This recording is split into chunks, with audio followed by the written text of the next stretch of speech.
Hello and welcome. This is a drink called How to Make Iced Pom Calamansi Citrus and Strawberry Soda. First thing you gotta do is you put the ice cubes into this cup from this mini metal bowl.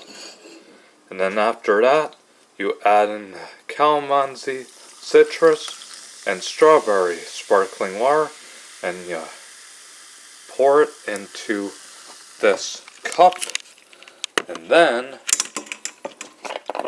last but not least, you add in the Pom Juice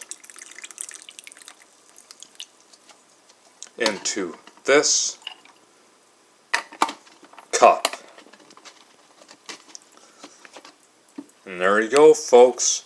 Here is your Pom Calamansi Citrus and Strawberry Soda, which is iced.